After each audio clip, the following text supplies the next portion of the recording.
9 years ago, I disappeared. Not in the literal sense. My body was still breathing, still walking this earth. But to my family, I no longer existed. They didn't send search parties.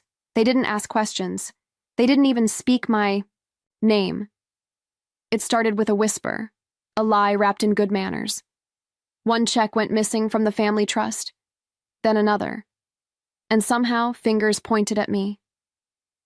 Claudia, my stepmother, always had a talent for saying cruel things in velvet tones. "She's troubled," she told my father. "Maybe she needs help or distance." And my father, Victor Hart, a man who ruled our family with silence and signatures, didn't even look me in the eye when he signed the paperwork that removed me from the business accounts. No trial, no truth, just erasure. I tried explaining. Once. He said, "Let's not make this harder than it has to be." So I left, packed one suitcase and walked out of the house I'd grown up in, the one with creaky floorboards and a third-floor window that still had my initials carved into the frame. No one followed, not for a week, not for a month, not for 9 years. I rebuilt my life in the shadows, never fully whole, but never broken, enough to forget. They didn't know where I went. I kept it that way. Until a letter arrived last winter. It was old, yellowed, and hand-signed by a man I hadn't heard from in decades. Samuel Monroe, my grandfather's lawyer. Inside was a sentence that changed everything. Your grandfather never removed you. In fact, he left you the deed. And just like that, I wasn't the forgotten one anymore. I was the owner. It came on a Tuesday. No return address. Just my name, Evelyn Hart, written in old-fashioned cursive, like a letter sent from another life.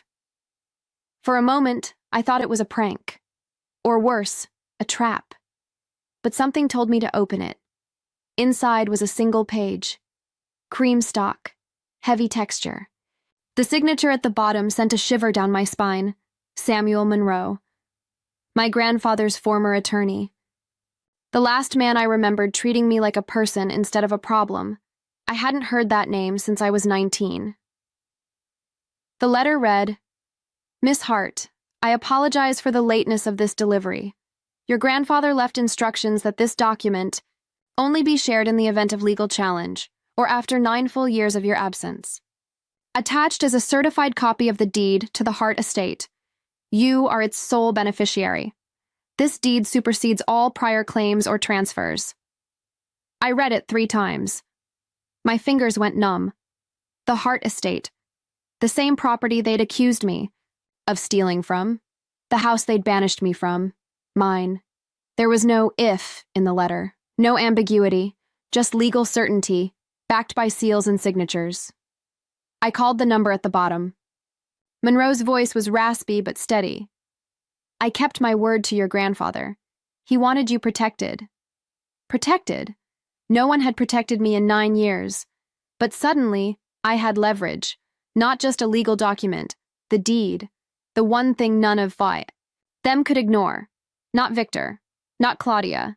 Not the family that rewrote history without me. I stared at the envelope. They thought they erased me, but I was holding the ink. I didn't warn them. No emails. No phone calls.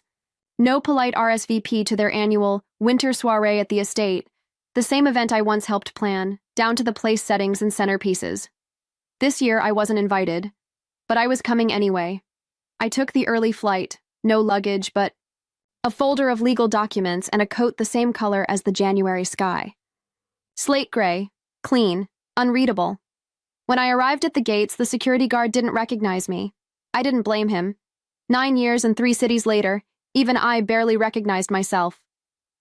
"I'm Evelyn Hart," I said. He blinked. "Ma'am, the guest list is irrelevant," I replied, and handed him the deed. It only took a glance. His posture changed. He pressed the button. The gate creaked open. As I walked up the winding driveway, snow cracked under my boots like glass, breaking. Lights twinkled inside the mansion, crystal chandeliers, champagne flutes, silk dresses. It looked just like it used to, except this time I was the surprise. I slipped through the side entrance. No one noticed me at first. I stood near the fireplace. just beyond the flicker of recognition, until a champagne glass hit the marble floor. Tessa, my cousin, the only one who ever had a conscience, was frozen. Pale. Her eyes widened as she whispered, "Evelyn?" A hush spread like fog. Heads turned, voices lowered, and then, from across the room, Claudia appeared, clutching pearls and putting on a smile too late. "Darling," she breathed. "We didn't know you were coming." I smiled. "I know." The room didn't breathe. My presence was a splinter under their skin. Small, but sharp enough to ruin the whole evening. Victor Hart stood at the bar, whiskey in hand, frozen mid-pour. He met my gaze with that same look he wore 9 years. Ego. Not anger, not guilt, just calculation. As if I were a variable he failed to account for. Claudia crossed the room with practiced grace, her heels clicking like metronome taps of tension. She stopped just short of me, eyes wide and glossy with pretend warmth. "My God, Evelyn. You look so well," she purred, voice dipped in sugar and spite. "How unexpected." I didn't respond. Instead, I reached into my coat pocket and pulled out the folder. Thick, cream paper, official stamps, gold seal. I placed it on the antique piano with the kind of quiet finality that echoes louder than shouting. "This," I said, "is the deed to this estate. It bears my name, and my grandfather's. Signature, dated, certified, unaltered." Claudia blinked. Victor stepped forward slowly. He took the folder, flipped through it, and paled. He looked at Monroe's signature, the notary, the attached letter of instruction. Silence spread like spilled ink. A guest coughed. Someone clicked their phone camera. Another whispered, "Is this real?" Tessa hovered behind me, trembling. Claudia recovered first. "Darling, this can't be legal. There must be some misunderstanding." "No misunderstanding," I cut in, calm and razor sharp. "You live here because I allow it. Starting. Tonight, that changes." Victor's voice finally emerged, gravelly and low. "Why are you doing this?" I met his stare. "You taught me to survive silence, Father. Now I'm teaching you what it sounds like when I speak." They didn't scream. They strategized. The moment I left the room, Claudia's voice turned to whispers. She clutched the deed like it was radioactive, eyes darting for allies. Within minutes, the family lawyer, Mr. Daniel Cross, was on speakerphone in the study. "She forged it," Claudia hissed. "She must have found one of Monroe's old documents and doctored the rest." Victor didn't speak. He just nodded, lips thin, rage tucked neatly beneath the surface. From the hallway, I heard every word. I stepped into the doorway like a ghost that refused to fade. "Still accusing me of forgery?" I said quietly. "You did that 9 years ago. Want to try something new?" Cross's voice crackled through the speaker. "Miss Hart, unless you can produce the original, this deed won't hold." I placed a second folder on the desk. Samuel Monroe had the foresight to keep 2 originals, one in a fireproof safe, the other delivered to me by hand. Their faces dropped. Tessa, who had followed me in, broke the silence. "It's real. I've seen the seals. This isn't a stunt." Claudia's mask slipped. "You think this makes you powerful? This estate is our home. We built it." I didn't flinch. "You built facades," I replied. "Grandfather built legacy." He knew the difference. That's when they switched tactics. Claudia reached for me, placing a hand on mine like we were sisters again. "We've all changed. Evelyn, we've matured. Let's talk this out." I pulled my hand away. "If you wanted to talk, you would have answered the first letter, or the 10th. Victor rose to his full height. "You're making a mistake." I met his gaze. Calm. "Certain. I made one. Once, I walked away. This time I came with the deed." The storm outside had quieted to a hush, but inside me, something was still howling. After the confrontation, I slipped away from the estate and took a cab into town, to the cemetery, to Grandfather's grave. There was no one else around, just snow-dusted headstones and a silence thick enough to confess into. I knelt down, my breath hanging in the cold air like a secret. I kept quiet like you taught me. I stayed steady when they tried to shatter me. But now I need more than silence. In my coat pocket, I clutched the envelope Monroe had included, marked, "To be opened alone." Inside were three things. A handwritten letter from grandfather, dated just weeks before his death, a photograph of me as a child, sitting on his lap, both of us laughing under the backyard tree, and a key. The letter read, "They've changed, Evelyn. Or maybe they were always like this and I just refused to see it. But you always listened. You saw people, even when they ignored you. Claudia has been rewriting the narrative. She's convinced your father I was losing my mind, that you manipulated me. But this key opens the safe in my office. What's inside proves who tried to erase you. I returned to the estate before dawn. Everyone was asleep, or pretending to be. I unlocked the safe in the library. Inside, bank. Statements with missing funds. A forged letter trying to remove me from the will, signed in Claudia's handwriting, but notarized using a now disbarred family friend. And audio tapes, recordings of her coaching staff on how to phase Evelyn out quietly. I didn't cry. I didn't scream. I just stacked the papers, rewound the tapes, and walked upstairs. It wasn't just about reclaiming what was mine anymore. It was about revealing what they tried to bury. The estate dinner began like a scene from a magazine. Crystal glasses, a string quartet, smiling guests sipping aged Cabernet beneath chandeliers Evelyn once polished as a child. Everyone who mattered was there, or thought they did. Family friends, business partners, legacy hangers-on, and at the center, Victor Hart stood to make his toast, silver cufflinks glinting under soft light. I waited until the wine had been poured, until the forks had stilled. Then I rose from my seat at the far end of the long oak table, the one they'd placed me at to keep me quiet. My voice, when it came, was not loud, but it didn't need to be. I'd like to say something. Chairs shifted, eyebrows lifted. Victor's jaw twitched.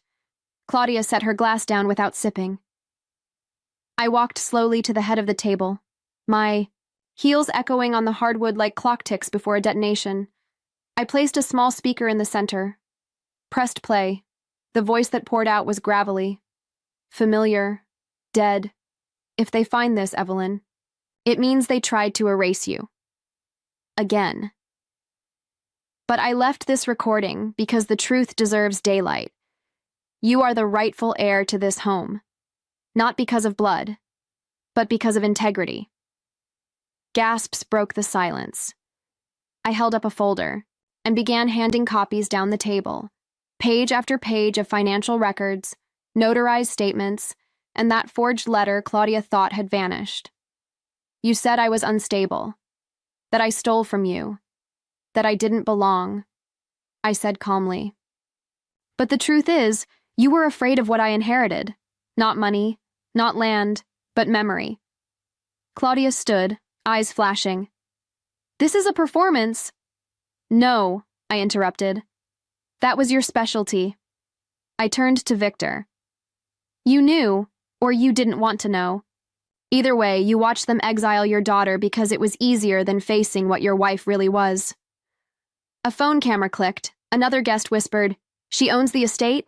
Someone else. "This will go viral." Victor's hand trembled. He sat down without a word. Claudia walked out. No pearls, no defense, just silence. I didn't smile. Not yet. But I felt something loosen in my chest, the first breath that didn't feel borrowed. They didn't stop me on the way out.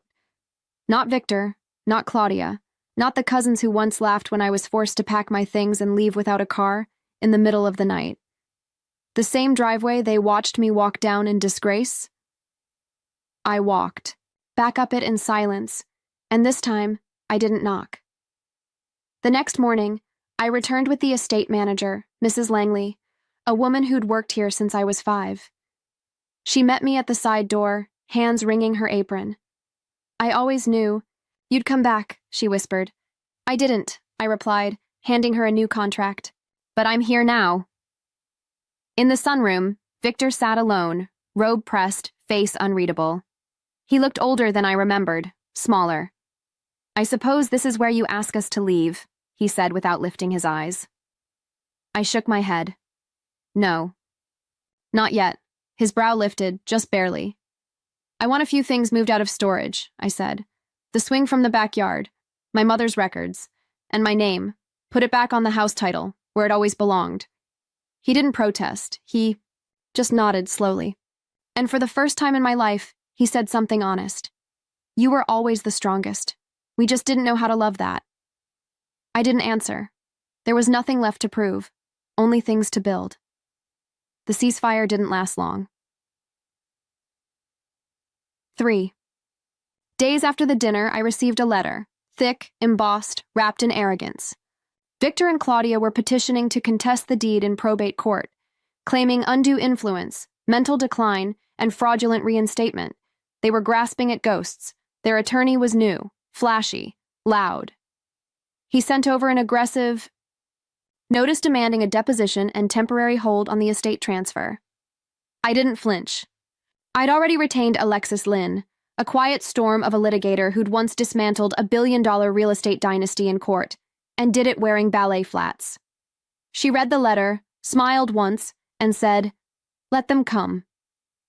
In court, it didn't take long. The audio tapes, the 2 original deeds, Monroe's sworn affidavit.